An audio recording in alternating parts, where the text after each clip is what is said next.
Hello, hello, hello. Welcome to Property Gamechangers on the Property Gamechangers Facebook page. It's where we are celebrating people who are changing the game in property. We're celebrating the power of ethical property investing to really change lives. We're debunking the myth that you need a lot of money to get started in property. And as always, we're inspiring each other to believe bigger, to be bolder, and to be game changers for good. And today's guest I am super excited about. We have the super incredible Mr. James Sahota, who's talking about his journey from liquidation to liquid.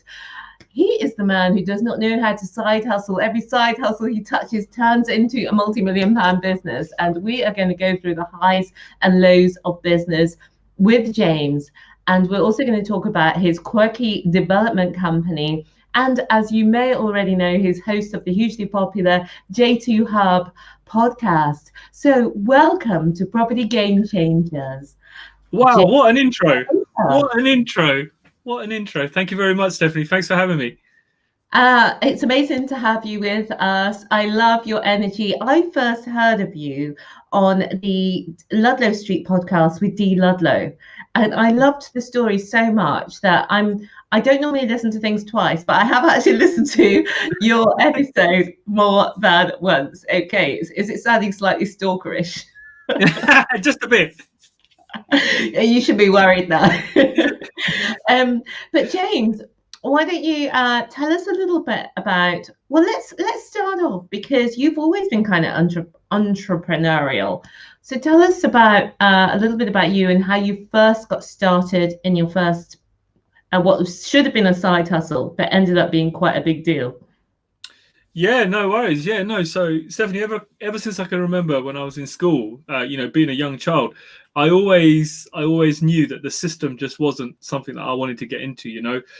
Being from an Asian family, it was always the thing that you'd go to school, you get a great education, you become a doctor, a lawyer, a solicitor, or one of those things that are just regarded as being a top-notch employment status. And I just was never ever interested. None of that stuff ever interested me. I didn't want to follow the norm. And to be fair, I knew that at a very early age, and that kind of made me lose interest in school.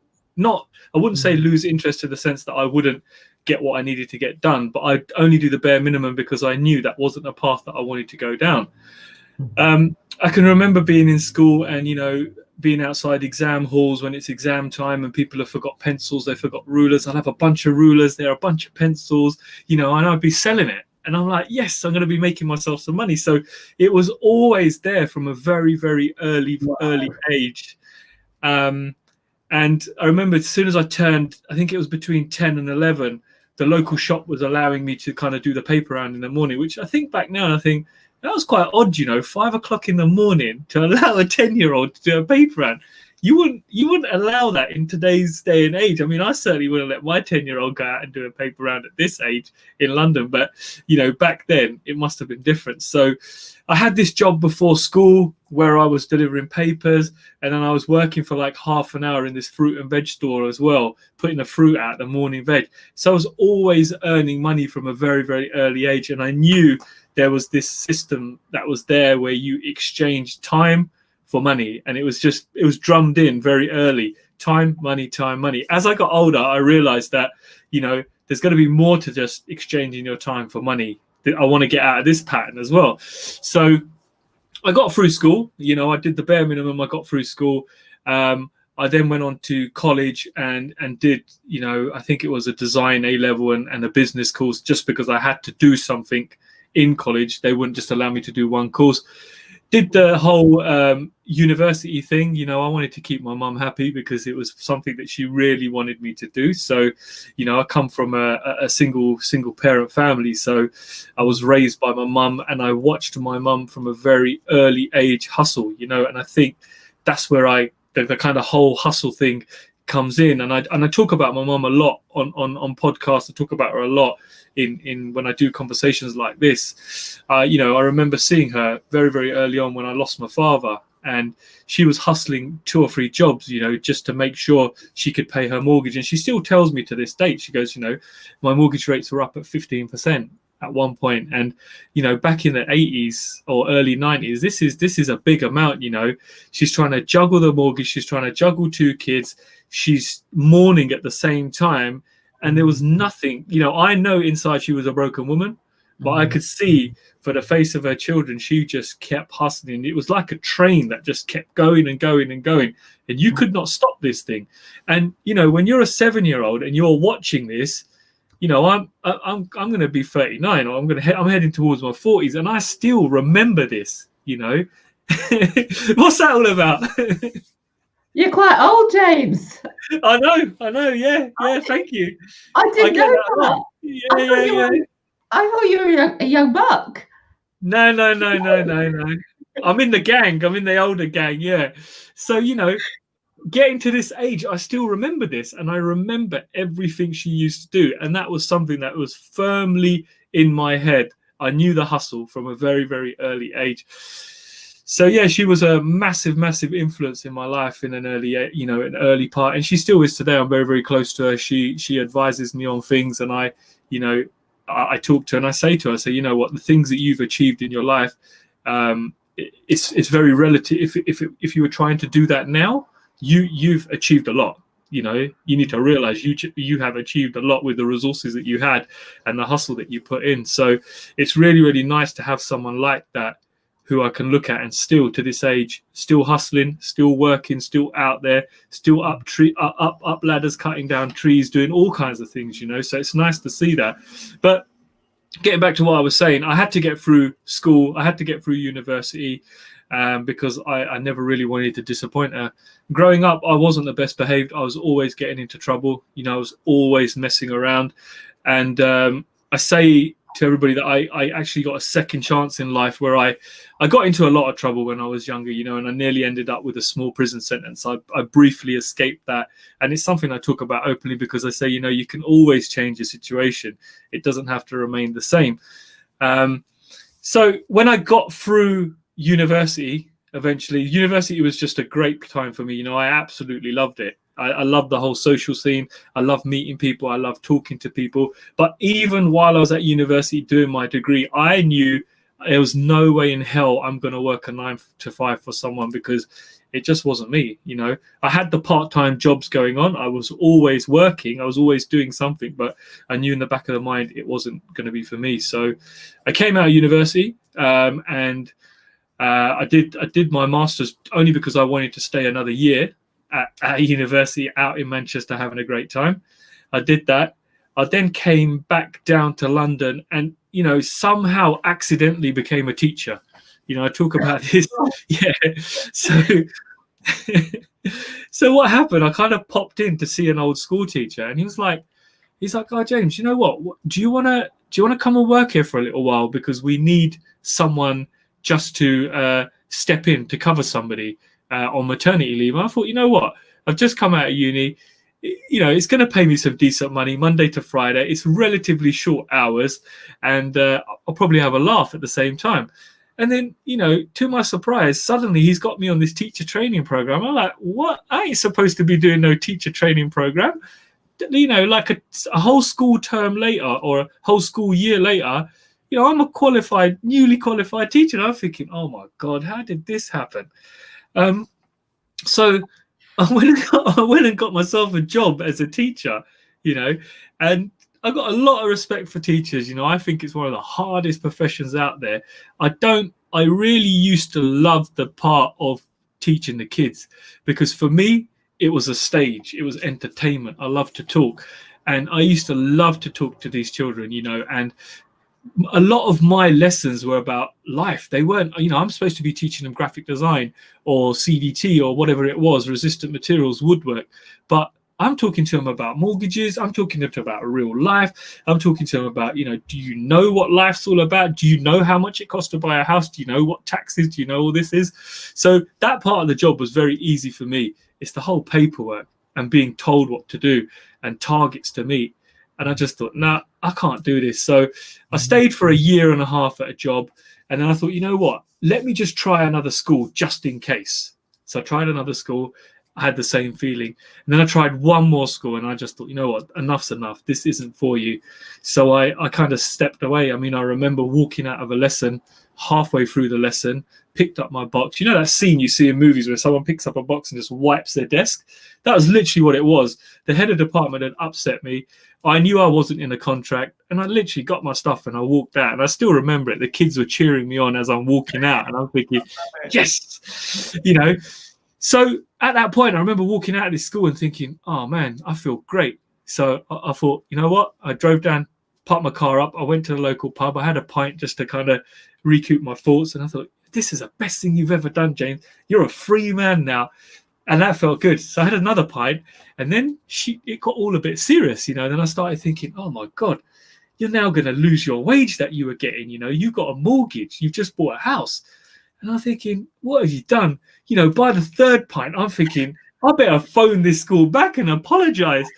And then I get home and, you know, I wasn't worried about the school as much. I'm kind of had to face my mum and I had to tell her what I'd just done. And, you know, the shock horror on her face was just like this, you know, like a proper scene out of a film. And then she reminds me, she goes, you know, you have like 3.5 weeks or 26 days or whatever it is to pay your next mortgage payment. And I'm like, yeah, I'm well aware of that, Mum. She goes, well, you need to sort this out. It's your mess, you sort it out. I remember going to sleep that night thinking, okay, I've made a decision now. I've got this small period of time where I've got to make my next mortgage payment. So it's got to work. So automatically I'm under pressure. And I realized I work really, really well under pressure. I love pressure. You know, I love taking on projects that are massive. I'm all in, you know, I'm going all in deep. And, you know, I'll talk about my print business. I'm one of those guys that I would risk it all. I would risk it all for the right deal. Not so much now that I've got 2 little kids, but back in the days, I used to think if I'm going to be homeless, I'm going to be homeless. I can pick myself up and keep going again. I could go again at another field or another project or do something. So I remember going to sleep that night, waking up the next morning thinking, you know what, this is it. This is real. This is where it gets real now. And I had a small business on the side. This is when eBay was really kicking off, you know, and you're hearing these stories of people becoming eBay millionaires. Yeah. What year was this? This would have been kind of, early 2000s, 2002, 2003, that kind of time, when eBay had gone through its first stage and it'd gone through a next stage. Well, it was getting to that stage where it was people was trying to make they were making some serious money off it. I remember my friend said to me, he goes, James, you know, you got a small printer here from university, an A3 printer. He goes, have you ever thought about just printing small little images off and selling them? And that is how it started. So off I went. I sourced these images on Google, you know, no copyright or no copyright, didn't care. Pictures of cars, pictures of footballers, and polished them up, made them look really nice, and started selling them on eBay. And I'm like, okay, that's a couple of £100 here. Then I'm thinking, hold on a second, this is getting serious now. You know, this is getting to £500-600. So I remember thinking, okay, I'm going to invest in a slightly bigger machine. So I get a slightly bigger machine and I start printing off posters. Now I'm at kind of £500-600-700, and I'm creeping towards that £1,000 mark every couple of weeks. And I'm thinking, man, this is good. I'm liking this. So Canvas was just kicking off then. People had nice canvases in their house. They were really, really expensive. So I thought, right, I'm going to pioneer the canvas market on eBay. And I was one of the very early adopters for canvas, started importing canvas material from China. I had no idea how to import, but I worked it all out, and I had a container that I bought on a credit card of canvas. And then the eBay business just started, you know, and it started booming. I got to 3, 4, 5, 6, 7, 10, 12,000 pounds a month very, very, very quickly. And once that happens, when you get a taste for that moolah, there's no going back, man. When you realize, hold on a second, I've just earned in a month what I would have earned literally in a year as a trainee teacher. I ain't interested about working for nobody else ever again. I'm the master of my own destiny. I'm going to control everything from now on. So I remember I'm in my house. I made my next mortgage payment. It was a great, great feeling. I remember every Friday I would be out with the lads, and I have money, and I'm there, yes, ready to floss this cash because I'm living at home. I've only got my mortgage to pay. I've got some bills to take care of, but apart from that, yeah, there was money always left over. And then I thought, you know what? If I'm going to take this seriously, I need to start getting serious about it. So I started this business in a small bedroom. I then kind of upgraded to the front room. So I moved the business downstairs in my house now. I had a big front room, laid out a table, some desks. I had my packing area in my kitchen. My mum used to come over and she's packing parcels for me, getting them ready for the courier. I've got deliveries turning up, pallet trucks and all sorts outside my house. My neighbors are like, what the hell is this guy on? So it came to a point where I could no longer work from home. Year before I got married, it was kind of like, I better get out of this house and upgrade to an industrial unit. So I took the leap of taking on my first industrial premises. And again, I was always forward thinking. Most people would have been like, you're making decent money here. You're at 12, 15 grand now a month. Why don't you just calm it down and chill? No, not for me. I wanted to expand. I wanted to take over. I had credit cards that had interest-free available on them. I had some loans that I could go for. I took the lot. I took whatever I could take, and I bought some serious kit. And then I moved the business into signage and print. So I diversified very, very quickly. Had 2 employees when we moved into the unit. Had a business partner for a little while, and I realized I really can't work with someone. Every business partner that I've attempted to work with, it's always gone sour and it's always been ruined. So good wife of mine said to me, you know what, maybe that's a lesson to you. Don't ever work with anyone apart from yourself. Employ people, bring the trades in, but just don't work with anyone because you obviously can't. Yeah, that's great. We've had a couple of comments. Jacqueline saying she knows how it feels walking out of a job, knowing it's not for you, rather. And I just wanted to highlight something that I never heard before. I've heard of people being entrepreneurial at school, selling sweets and cigarettes and this sort of business. I've never heard of people standing outside exams selling pencils and rulers. That's kind of next level. So, what I'm loving about this whole story is that sort of drive and edginess and ambition, and like it just feels like the energy is always rumbling. It's always rumbling, and you're always looking for that next. So that's why I just cannot believe that you were a teacher, and not only were you a teacher, that guy was a good salesman. That guy who got you. You went to 3 schools before you took your box and got out of there. And the other thing that I love about this whole story is that you started up a side hustle selling stuff on eBay and turned it into this huge business with a huge industrial. So take us on from, you've moved into this industrial estate, you've got employees, you want to do it massive, you've taken on debt to buy the latest equipment. Tell us what happens from there. What I'll do is let me fast forward it a few years because I want to move on to the property as well. So I take on my first industrial unit. We outgrow it within a year because we're expanding, we're busy, we've got work. I then move into my second industrial unit. Again, we diversify. We go into vehicle graphics as well. We start doing exhibition graphics, events graphics. We actually start doing some metal work and building proper signage frames as well. When we moved into my third industrial unit, that's where it started getting a little bit serious. We started getting accounts like Facebook, Google. We started doing some big work, and this was nice. You're seeing single invoices with 20,000, 40,000, 50,000, even 100,000. I remember a big invoice being. And then after that, I thought, you know what, sod this, I ain't stopping. We moved straight to 20,000 square foot. This is like a mini Tesco Express. And I just went all in, personal guaranteed everything, bought £1.5 million worth of kit in and thought, you know what, I'm going to be a serious contender now. And I was a damn serious contender because I know I was upsetting a lot of people. I know I was winning accounts from a lot of people. And it was a great, great feeling because for me, the plan was I wanted to upset as many people as I could, not upset them. I wanted to disrupt the industry as much as I could. Because it's no offense. I mean, the graphics and the print industry has predominantly always been an Englishman's game. And I found that very, very early on when I was walking around trade shows. It was very hardly would you see an Asian man at that kind of corporate level working.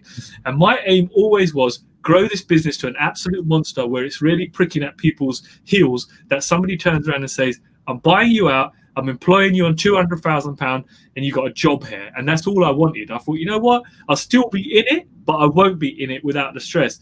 And I was getting very, very close. I was getting very close to that happening.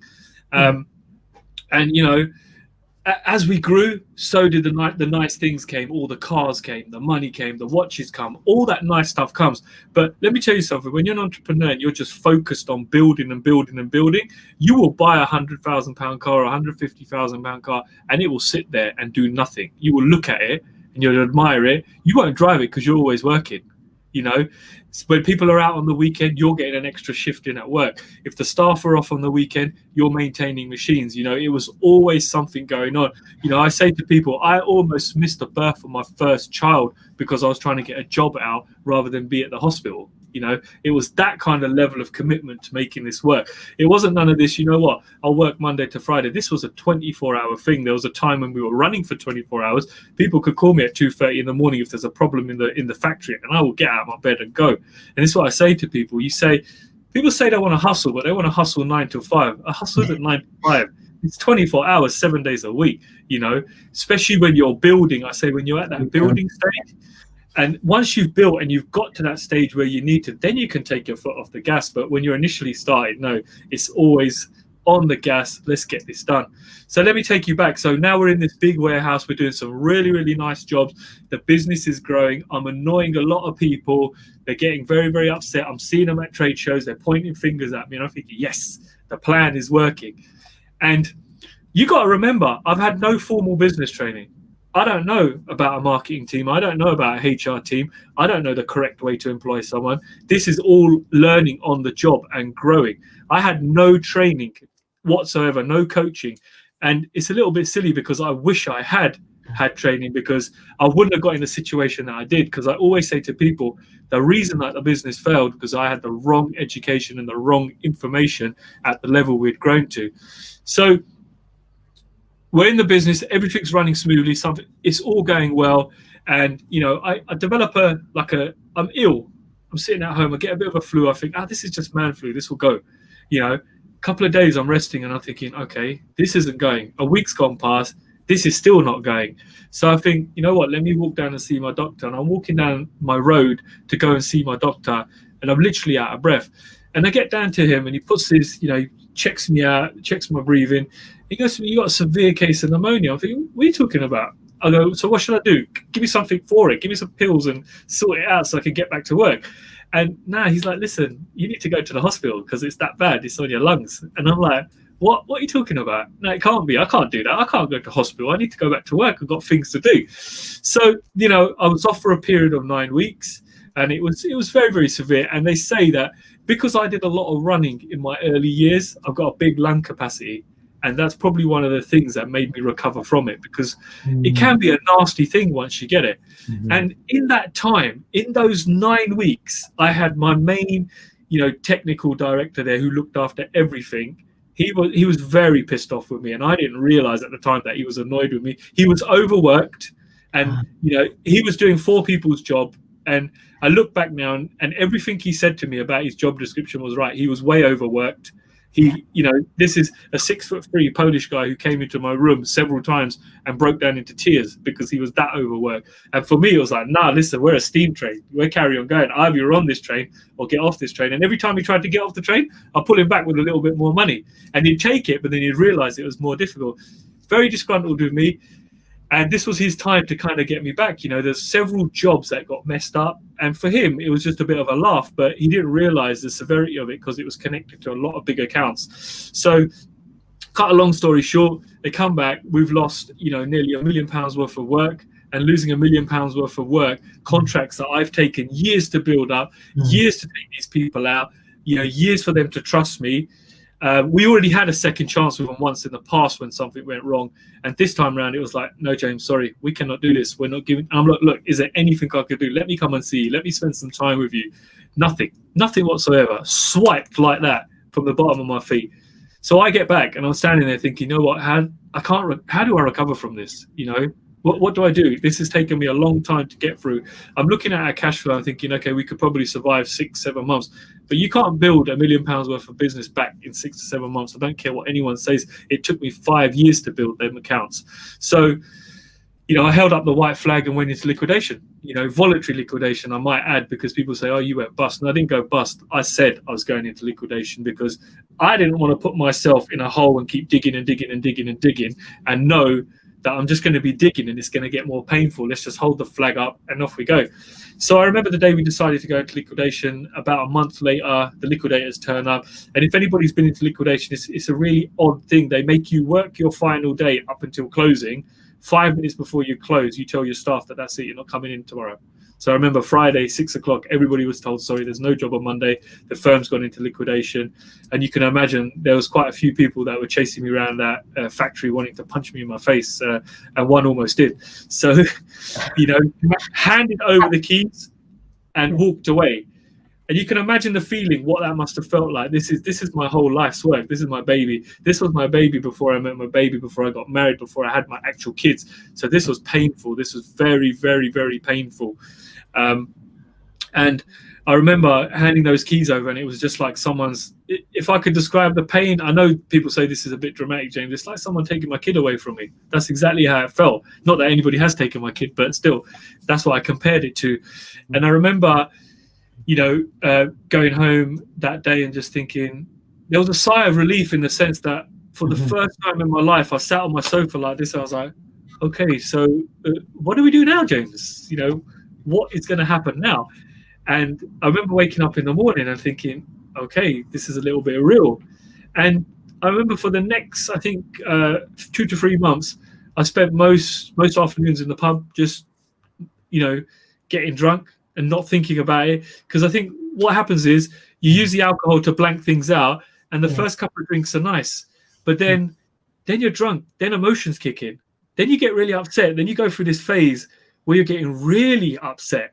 And it doesn't help. You end up at the end of the day steaming drunk, and then you wake up in the morning, you got a headache, and you got to deal with this shit again. So I knew at that point I needed to change my mindset, and that's when I started doing a little bit of mindset training on myself. And one of the things people find really odd is I went and got business training once my business failed. Once it went into liquidation. But the reason I did that was, and it was with a guy from Action Coaching, and it's Brad Sugars. Everybody knows Brad Sugars. It's Action Coaching that runs that, a guy called Parag. And I remember spending 45 minutes with him, and I walked, and he goes to me, he goes, James, he goes, you look quite emotional when I was speaking. I said, I look emotional, Parag, because in 45 minutes, you just told me every single thing that I did for my business to fail. And before I went to coaching, I was blaming everybody else. It was your fault. You did this, you did this, you did this. But ultimately, the reason for my business failing was me, and it was a bitter pill to swallow, to stand in the mirror and say, okay, that went wrong because of you. Those accounts were lost because of you. Your staffing was all wrong. Your hiring was all wrong. Everything was all wrong. And it took a long, long time. And, it takes a big man to stand in the mirror and say, that business failed because of you, nothing else. And I look at it now, and if any of the guys that used to work for me are listening, I sincerely apologize to you, because it was me who put you through that. And it took me a long time to realize that. I'm glad I have realized it, because I'm at peace with that now. So as well, just to say that is true, but also the business was hugely successful. That was because of you as well. So it's the same reasons why you were hugely successful. Also some of the same reasons of why it failed. But it is so few people actually take on that personal responsibility. But when you do, it gives you so much power and freedom, as long as you don't use it to batter yourself over the head with, which obviously you haven't done. So move us on from there. And I think, you know what, I always say to people, you need to hold yourself accountable for every single thing you do, every single action in your life. Hold yourself accountable from the minute you get out of bed, whatever process you go through, whatever system you go through, whatever you're doing in your life.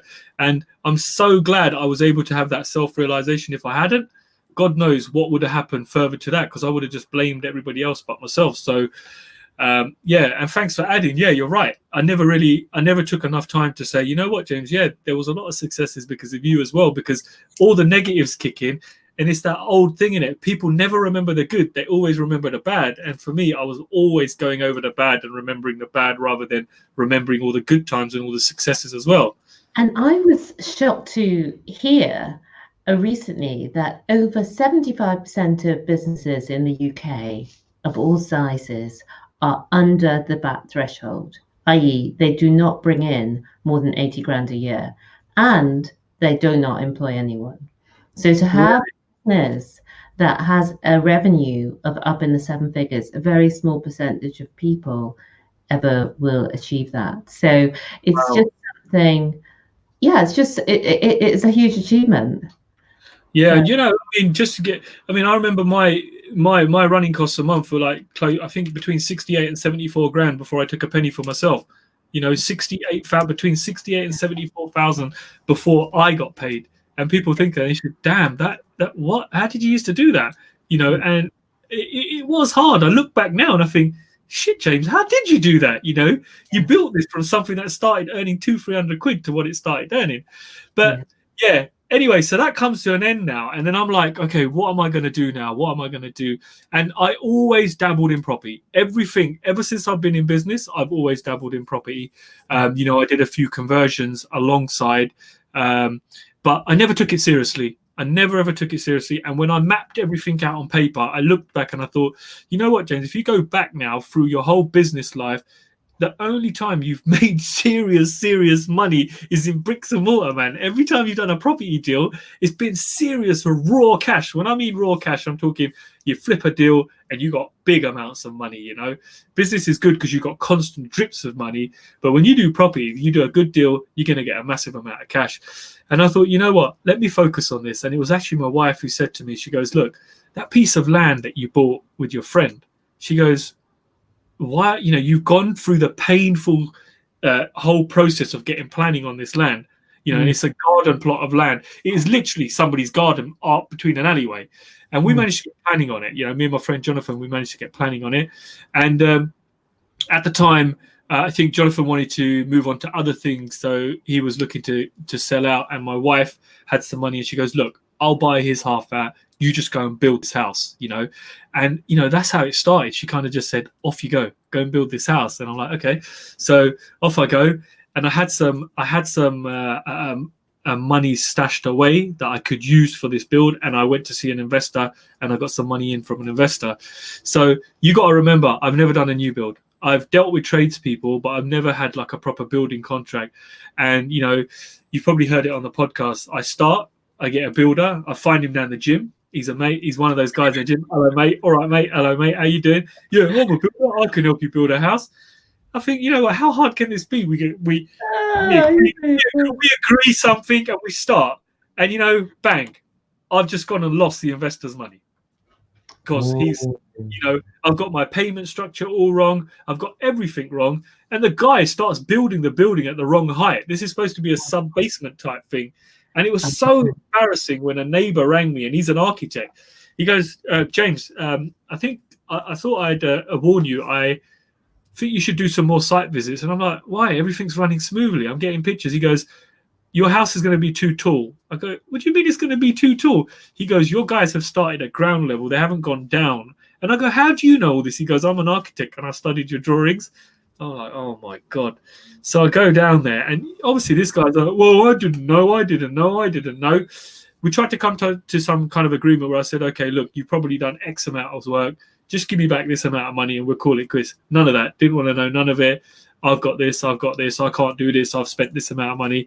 And at that time, I kind of thought, right, there's two things I do here. I try to raise a little bit more money and finish this project, or I've got a hole in the ground with a building that's too high. It's worth nothing. So again, my back's up against the wall. I've only got one choice. So lucky for me, again, I was able to get, I remember I was able to get a couple of loans. One was from Tesco's and one was from somewhere else. And I thought, you know what, I need to do this. I could never let my investor know that I've just lost their money because this person will never work. They find it funny now that I never told them. And I went through a journey on my own with all the mental thoughts and everything. So finally, We get rid of this dodgy builder. We find the best company ever. And I'm thinking, why the hell did I not do this exercise before going through builders? Because this new company was £20,000 cheaper. They were proper contractors, and they did a fantastic job. We fell out with them towards the end because they ran out of money again. Builders, bad cash flow. I would never ever pay them. Don't ever be plus with a builder. Now I know I'm always in arrears. Give you an example. My latest site, 4 weeks worth of work has been done. My builder's only been paid £3,000. He's screaming, but he's in arrears. Until he meets his targets, he ain't getting paid nothing. And that's an important lesson for people. So we get this house built, and it was a beautiful house. If people have seen it, it's on Instagram. You can see it on my profile, new build house. And this was, We've got your profile there. James H. Sahota, at James H. Sahota on Insta, if you want to see the photos of the house. So we went all out with this house, and I knew in my mind, again, I set myself a target. People are like, no, you're never going to be able to get this valued at that. You're never going to get this rent. And I said, you know what? I'm going to build the best damn house that's ever been built in SW17. It's going to be the best 1-bedroom, 2-story house in a garden that anyone's ever seen. And my mates are like, you're mad, you're crazy. Why? You're putting a home automation system in this. You're putting floating doors in this. You spent $7,000 on the kitchen. You've done this, and it's a small kitchen. You got underfloor heating, all the mod cons, walk-on glass, roof, lots of glass, lots of raw steel doors, and it was a beautiful place. Anyway, sound system, like you can walk anywhere, connect to the sound system. And I still remember thinking, this is, I can't believe I actually pulled this off. I stood there one night, and I'm there standing there thinking, how the hell did you do this? And I just think, you know what, when your back's up so far against the wall, you've only got one way you can go, and that's forward. And I just knew I had to get this done. And I remember it was 3 days before Christmas, and the bank valuation officer comes around, and I've got this lovely document prepared for him. It's almost like a book. It's got all these all these pictures in it. And one tip I always say to people is give them the same thing on a memory stick, so these guys can copy and paste and just chuck the information into their form and make their life as easy as you can. I remember this guy, he walks in, Stephanie, this is no joke, he looks around and he goes, this is beautiful. I go, thanks, mate, I really appreciate it. I'll give him that pack. And he goes, what, you've done all the comparables for me? I went, yeah, I've done all this for you. And he goes, you got a toilet in there? I went, yeah. He goes, can I use this? So he goes off and uses a toilet. He comes out, he goes, so how much are you looking for? I was like, around 550. He goes, I reckon it's 540. I'm going to play it safe. I'll give you 540. I actually only wanted 520 on it, even 500. So he gives me exactly what I want on this. And it has broke the ceiling price. It broke the ceiling rental price by £200 a month for a 1-bed. In that area, it rents out at $1,650 for a 1-bed house. It's never ever heard of. On the market for 12 hours, 3 people in with offers. One girl had bad credit. She was ready to pay rent up front for 3 years, but my insurance would have covered her because she had bad credit. She didn't pass the credit referencing. But if somebody's prepared to pay rent up for 3 years, that shows you that is a superior product. And even now, the couple that live there, one's a solicitor and one's a freelance web designer. And I actually rang them during the lockdown, and I said, listen, I just want to thank you guys because you actually rang me on the day of the lockdown when people were saying if you're having trouble paying your rent, you don't have to pay it. She messaged me and she goes, look, I just want you to know, James, we'll be paying our rent in full every single month because we're being paid in full. And I thought that was so lovely. And I still get messages from her, and she tells me how lovely the house has been in lockdown, how she's absolutely loved staying there, and you've built such a superior product for her. So, and then once I built that, you can imagine the confidence was way back up again. Everything's flying again. I'm thinking, I'm on fire. A few questions. I'm nosy, and I'm just really interested in how these things work. So tell us about how you came to be buying this plot of land, how much it cost, what the story was. Did it wash its face? Because it might, when property forgives you for mistakes if you keep it for a long time. But I think, let me talk you through it. So this plot of land, so I was like saying to you, my friend Jonathan, he knew the owner selling it. The guy had applied for planning permission 11 times in, I think, 12 years, been refused every single time. And he was a typical old school Indian guy, massive ego. He wanted 2 bedrooms. He wanted it massive. Council kept saying, no, no, you do this, you do this, you do this, you get this. We'll give it to you. No, no, no, no, no. So we buy it off of him. I think we paid about £100,000 for this small plot of land. There's no planning on it. And there was no guarantee you'd ever get planning on it. But one thing we knew was this guy was a little bit silly because he wasn't reading what the council was saying. We buy it within 6 months, we get planning on it. You know, we worked with a really good architects firm. We paid some serious money to these architects because we knew they were going to get this through, because the scheme that they were designing, they were clever, they were thinking, they were doing what people wanted. So this scheme gets passed, and automatically that plot of land's now gone from £100,000. We spent about 15 to 20,000 with all the planning. And we could flip it. We could sell it for 195, 210. We were getting offers around that. And I just thought, no, this is too good. We've got to build this. So I get the architect's plans. I get all the building regs done. I work out how we're going to build this. And we go ahead and build it. And all in, by the time it was finished, I think we were sitting at around 300. Don't quote me on these. I have got these figures, but around 320, 330,000 pounds all in, valued at 550. We refinanced it. We pulled all our money out and 30 odd thousand pounds more. And you know what? London, this property market was forgiving because the property market actually rose a little bit as we were going on. So, you know, it just goes to show that when times are so hard, when shit hits the fan and things are so bad and you just feel like giving up, you just need to ride it out. And I'm so glad I ride it out because, you know, people love no money in deals, and they say it's not possible to do a no money in deal in London. You know, I did a no money in deal in London and I got some extra out, you know, and I think it's just the way you now structure a deal, it can be done. So that was a lovely little house. I still own it, you know. I refinanced it, I rent it, I pay my mortgage and everything, and I still earn around £450 or £500 a month off of it. And I know in 10 years' time, that's going to go up again, and I'm going to refinance it again. That's going to be a cash machine for me every few years, you know? Jackie's saying, well done. I mean, kudos to you. And it's the lessons in there. What I love about it is how you come at life in general. It's like, stuff happens and you're like, okay, you said it yourself. You said I only had one choice. Well, actually, there's not just one choice. There's choice of give up, sell it on, you know, just, you know, walk away, tail between your legs. But you're always the one to come back and say, right, how can I get through this? How can I do it? Let me get some more money. Let me get past it. Let me pay back my investors. So brilliant. Absolutely lovely. And just to remind people, because people will be intrigued now to go and have a look. So it's at James H. Sahota on Insta.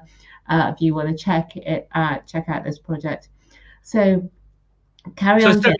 Just to add, so while I'm doing this project, I thought, right, I now need a cash flow strategy, because new builds, when you go into new builds, let me tell you something, you are skint. Straight up. Richard Little says it. Everybody who does new builds will say you are skint. If you're doing new builds in London, you need another strategy for cash flowing. If you haven't got that massive job in the city where you're earning loads of money to just be feeding you each month, you need another strategy. And I realized I needed a cash flow strategy. I already had a rogue HMO here in London that I spoke about many times before. But I knew the HMO strategy was the one for me.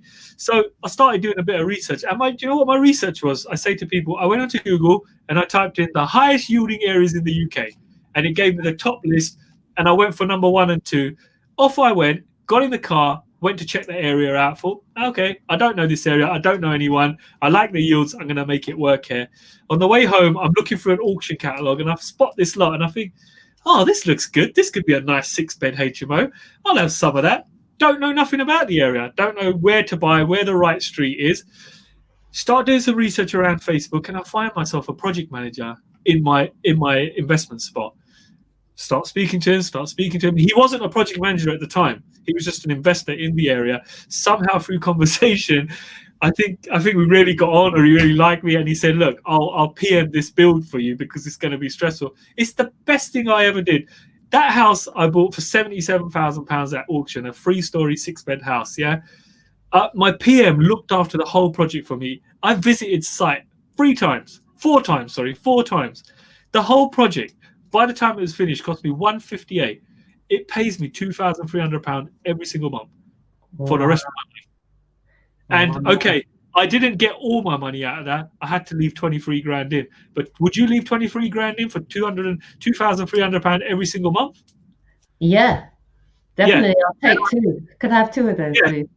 Well, I've just got another two. During lockdown, I was actually able to buy. Actually, I bought 4 properties during lockdown that are connected together. So we're going to have another two properties that are going to be 6 rooms each, 6 rooms each. That's another 5 grand there, And you think to yourself, wow, I say to people, once the momentum starts, you just got to keep rolling with it. Let that wheel keep spinning. Don't if you've got a strategy and it's working, don't follow the shiny penny syndrome like people do. I'm going to go to SA, or I'm going to do Airbnb, or I'm going to do rent to rent. No. Stick to what you know. If it's working, why the hell do you want to get off that bus? So you've got all these 4. What is it netting after all the costs? So £2,300. Once I've paid my mortgage on that, actual money in my pocket is around £1,700. That's phenomenal. Yes. After all the bills and all the rest of it, and that's phenomenal. So I take it that you can't tell us where this is, otherwise you'd have to kill us. Is that the sort of stuff? You know what the thing is? I have spoken about it on podcasts, but I'm finding it very difficult to find stock myself now, and I think I might have. I'm just going to say it's in the northeast. That's all I'm going to say. Yeah. No. I don't blame you. Unfortunately, everybody knows we're in Newport. Everybody is coming here, James. He's buying up Newport, isn't he? Sorry. Yes. Well, he's not buying Newport. He doesn't know about Newport. You see, don't tell him. He's buying in valleys. In the valleys, yeah. Unless he's coming into Newport, I don't know. Leave some for me, Tej. So you're buying up all these HMOs, and you actually got some HMO training. Yes. So basically, what happened was with my rogue HMO here in London, I've spoke about it many times before. It was one of those properties that somebody actually did a rent to rent on me before I knew what a rent to rent was, like 8-9 years ago, and it was working because I thought to myself, you know what? I haven't done no maintenance. I've done nothing. And they're just paying me every single month. The money's coming in. Mortgage has been paid. I'm happy.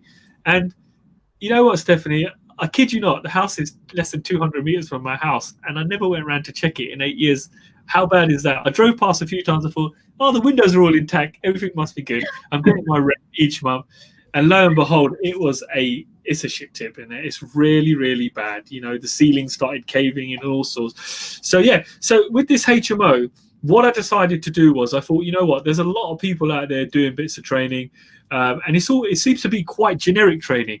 And what I wanted to do was, and what me and Tej do together is we wanted to take people on a whole experience. So experience being that you've got a live site that's being built from.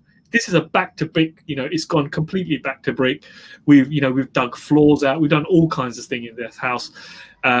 And we built a training course that sits right beside the product. So it teaches you how to have the first day looks a lot at mindset training. Now, I know there's a lot of blab around mindset training, but I think having gone through what I've gone through and having to train my mindset in a different way of thinking, I like to share that with people because people are like, wow, I never thought about doing things this way. So we do a lot of mindset training to start with, but then we go into the real hardcore stuff where the difference between our HMO training and any other HMO training out there is that we are linking this to a live site.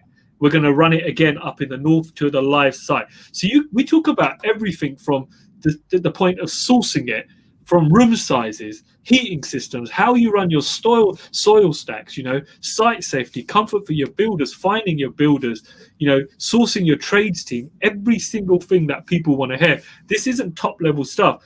I mean, to the point that we have an 8 to 9 hour day in each session, and we run out of time.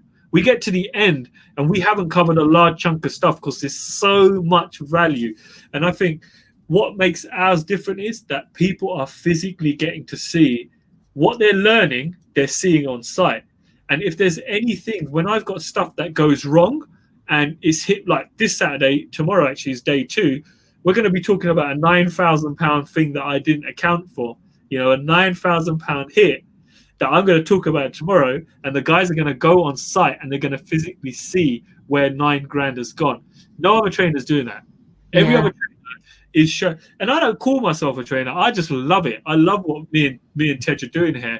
And like I was saying to you earlier on, we've turned away up to 10 to 15 people on this because they don't have the right mindset to come on this. For us, it's not about money. For us, it's about spending some real quality time with people and teaching them a whole journey of taking something from a raw state, from finding something on Rightmove and making it a finished product where it's being photographed to the point that on the last day we will be standing in this house when it's fully complete in the garden, having a barbecue, having a few drinks, and seeing what has been created as a team. So that's our HMO experience, and we got a bit of stick for it. And it's like, you know what, we're not interested. I'm not interested in speaking to anyone who's negative or anyone who's a hater, because we've got too many positive people around us. There's too much good energy in that room, and it's just a great environment to be in. So yeah, that's what our live experience is all about. It sounds epic. I love the idea of the HMO experience and see it from end to end. And then you're there for the Barbie. So I think there's so much to that. I mean, people love the connection, the networking, as well as getting the real. And you know, there isn't no kind of sandwiches going on at our place. You know, we got full on good meals going on. We're making sure our guys are full up. You know, there's a lot of hospitality going on at these things as well. We're making sure everybody's having a great time as well. That makes the whole thing feel really good. Yeah. It's not just about training, it's the whole thing. It's the people, it's the education side of it. Rachel's saying that's the dividend. You know, before when you were just saying you saw the highest yielding area, you got yourself a project manager and you just got on with it. You did not overthink it. And Jacqueline saying it's great initiative to run the training alongside with having a live site. And I know that a lot of that will be people who might have not been interested in doing HMO training will be interested because it's you and Tej, and they know your journey, they know your story, they know what you've done. And that's what adds another dimension to it that makes it a little bit more, I don't know, vibrant, exciting, interesting than maybe we're used to in the sort of conference room type training. There's a lot of laughs, there's a lot of jokes, as you can imagine. There's a lot of taking the mick out of each other constantly throughout the day. You know, he's a lot younger than me. Well, not that much younger, but he likes to take the mick out of me that I'm a lot older than him, you know. And there's a great energy and there's a great synergy in that room, and there's some real positive people. And the fact that we didn't want to fill the room with masses of people, we were quite happy turning away lots of people, because we always said we didn't want anybody to get into debt. We didn't want anybody to be taking this out on a credit card. This was all about somebody who wanted to invest in themselves and had the money to do so. So people have been there, can I pay on a credit card? No, if you're paying on a credit card, you're not coming on because you can't afford it. Simple as. Yeah, no, that's really cool. So we've had a fantastic chat this evening, James. I love your story. Tell us, I can't believe that it's actually coming up to the hour. So tell us a little bit about what you're doing today. Give us a little bit of an overview of what you're doing property and business wise. Okay, so at the moment, the last couple of weeks, people who've been following me on social, I've been busy with my little one because I've been looking after my little one. So he's with me 12 hours a day. So that's been a little bit difficult in the sense that all my socials have gone to nothing this week. I've been not really posting anything. Today, I've had a fantastic day. I've had contractors on site. We've been pumping concrete for the flooring. So it's been a real busy day on site. But at the moment, I'm concentrating on getting this London HMO finished. And getting the four that are being connected into 2 houses up north finished. And then I'm itching to get back into new builds. Literally, I'm itching to get back into new builds. I've had a lot of people reaching out to me as well, which has been surprising, who want to work with me now. People have been, messaging me, James, you know what? I've got X amount of money. Can we come in on a deal together? And that's something I didn't really want to do in the past. But you know what? That's what I'm thinking I need to do. I need to be working with more people because there's some lovely projects out there that, you know what happens in property. You're always skint in property until you sell your portfolio, or you get to a point where you stop investing, and that's when the real money starts coming in. So yeah, I'm at a point where I'm now growing the investor panel, and I want to work with more people. Fantastic. And people can learn more about you on the J2 Hub podcast, learn more about you, and you also have amazing guests on there as well that people can follow along. You've been one of them. Hey. I have been one of them. That was fantastic on your women in property. And but also you've got this, not only is the podcast itself incredible, but the graphics and all of your socials and promotions are also thank you next level. The graphics background, it just comes out now and again, but you know, I designed all the graphics for everything, but then I've got a team of VAs that I've passed it on to now that deal with it after, but I'm still very much involved. I love working with VAs. I think they're the best thing. I mean, you're a big fan of them as well. I think they're great. Some of these people out in the Philippines, some of the most trustworthy people I've ever met, you know, and I've got I now have 3 full-time VAs that do bits and bobs for me. And it's just a great feeling knowing that they're working for you, and you're supporting their income, and they get what they're getting from someone like us down here in the UK on wages is actually very, very good, apparently. Yeah, but very affordable for us. So what would you say, let's as an ending note, what advice would you give to people who are just getting started and they want to, you know, do what you're doing, a new build, you know, 6 HMOs or more, and what advice would you give? I think number one would be get yourself educated. Yeah, get yourself educated. There's so much education out there. You know, when I started, I didn't have the beauty of all these podcasts and all these books. There's just so much. You just jump onto Amazon, you type in property, and there's so many different things you can learn about. There's so many great podcasts out there in property as well. You know, I'm a regular listener of other people's podcasts. I tune into a lot of people's podcasts. I listen to them in the morning, and I'm always picking up information. And I think if you're starting out, the first thing you want to be is like a sponge, just absorb as much information as you can. And then from there, you know, like Nike say, just do it. You've got to do it. Don't waste time thinking about it. I meet too many people that are like, oh, you know what?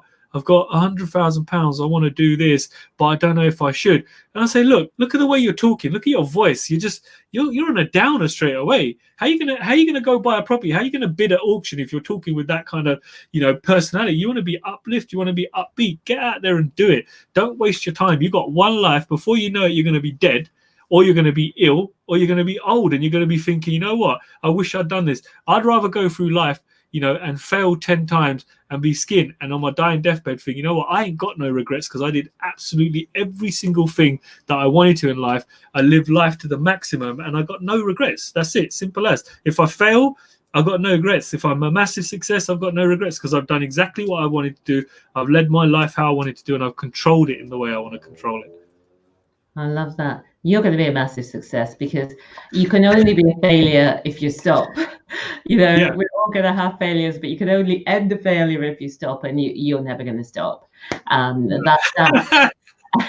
It's just been such fun talking to you tonight. Thank you very much. Love the energy, the vibe, the new schemes for making money at school, you know, outside exams.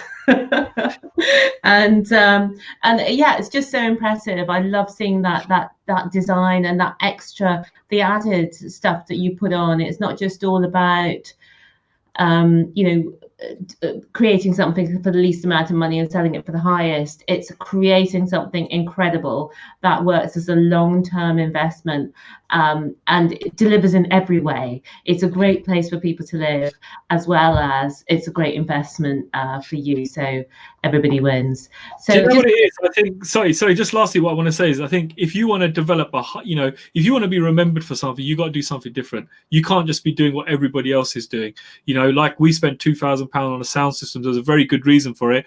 The guy who works from home, he's a web designer and he loves playing music. You know, he sees his system, he takes it. And, you know, lastly, just to add as well, if there is anybody out there who wants to reach out and they've got a question, they want to ask something, you know what? When I started out, there was a lot of people that helped me. And I'm a big believer in that everybody should help everybody, because when we all start, when we started, you started, other people start, you reach out for information, you want to know stuff. So I'm always happy to talk to people. If you want to reach out to me on Instagram, I'm happy to have a conversation with anybody and help anybody that I can. Yeah, and Blessings just saying thanks for sharing. Great energy. It has been great energy. I feel that Friday evening is gone with a high. And actually, I'm speaking to you. Normally, I am in Newport, but I'm actually in Birmingham at the moment. My son has bought his first property, and yay! But he's been managing the whole refurb and everything on his own, and he's been complaining that it's worse than I thought it was going to be, Mum. But I don't think this house is the right house. But it's the same things that we all say, but he's going through it all for the first time. So we're just coming down, Nikki and I, to give a bit of moral support. Give him a big hug. Yeah, give him a big hug. And he's actually cooking for us as well. But yeah, so thanks for starting off the evening on a high, James. And just remind people you can catch up with James, see his high-level new build at James H. Sahota, catch up with him on the HMO experience, and also follow along on his new on his Northeast HMOs and also his London HMO developments. So thanks again, James, and also thank you for watching and for listening, and we will see you again soon. So it's bye from James. Thank you, guys. And bye from me. See you soon. Bye for now.